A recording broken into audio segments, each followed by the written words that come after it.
Well, could living to 200 years old become a reality? Today we're going to demystify longevity and show you practical steps that you can take to live longer. Joining us this morning is the author of The Science and Technology of Growing Young, Sergey Young. I mean, you have the perfect name for this phenomenon. How are you, sir? Very good. Good morning.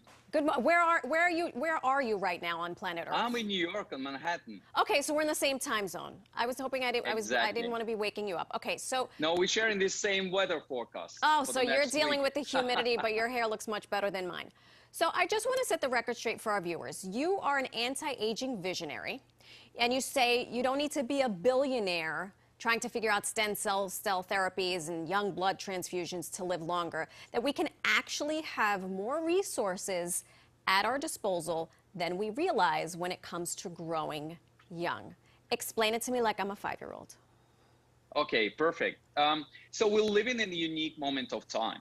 And it's unique because scientific discoveries and technological breakthroughs will make it possible to reverse aging processes in our body in 5, 10, 15 years from now. This is what I call the near horizon of longevity innovation in the book.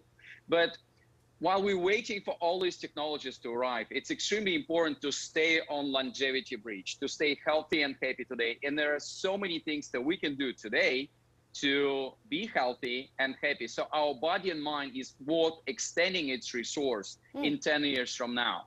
This is fascinating, almost as fascinating as your friend over your left shoulder. Who is that? What's he wearing, a pair of Ray-Bans?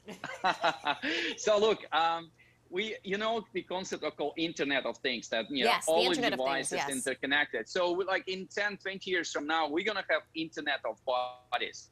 And like the first tip to live longer is to have your annual screening. And right now we have so many devices, so many technologies which help us to monitor our health, right? I'm full of sensors today. So I'm wearing my glucose monitor here. Oh. You know, 2 wearables from Amazon and Apple here. I'm using the Ring to monitor my sleep. Wow. And I just took out, this is the brain scanner, which analyzes your brain activity on a regular basis. I just shared it with my friends over here. So the thing number one is the day of your annual health screening is the most important day of your life every year. And this is part of what you say, and what all of us should ascribe to, is be responsible, don't be reckless. Now, all of us can't have glucose monitors. I do have a Garmin that keeps track of my heart rate and all this other stuff. But I wonder, how can we really be sure that we're doing this correctly? Because not all of us can afford to have all of those gadgets.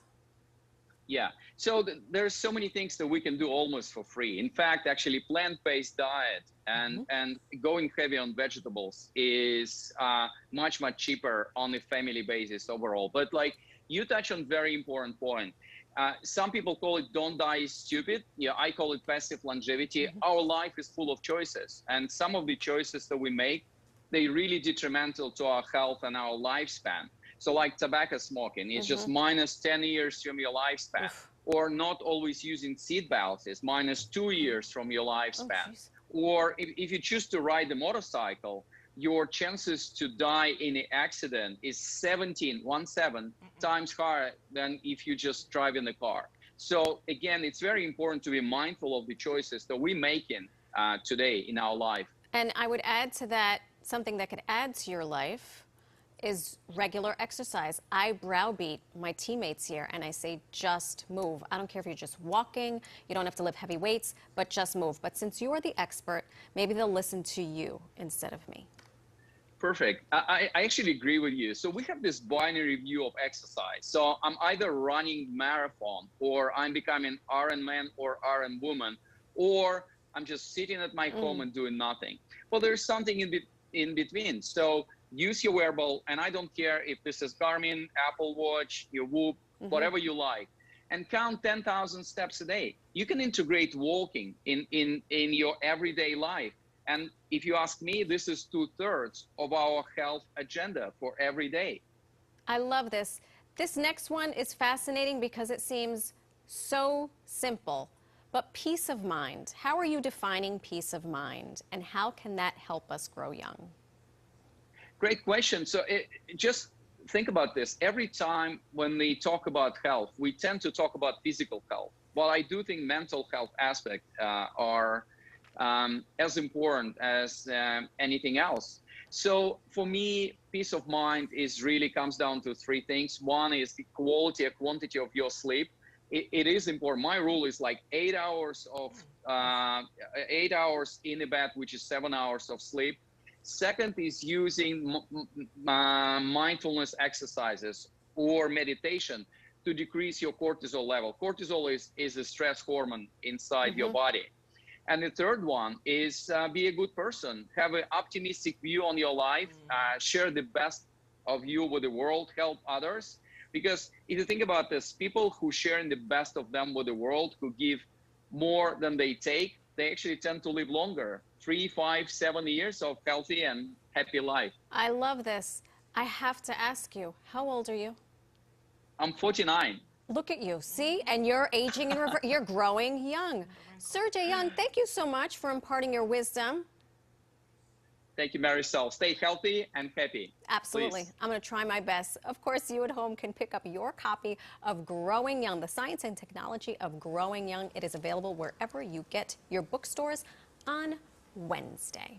That's good stuff. That's really good advice, right? A lot of it is just common sense, but we overthink things as humans because we got these big brains and such. But those wearables, I will tell you, I got this Garmin, I have to get something. and it keeps me on track. And it's not just counting steps. It tells me like how much rest I'm getting, how much I need to. So you sleep in it?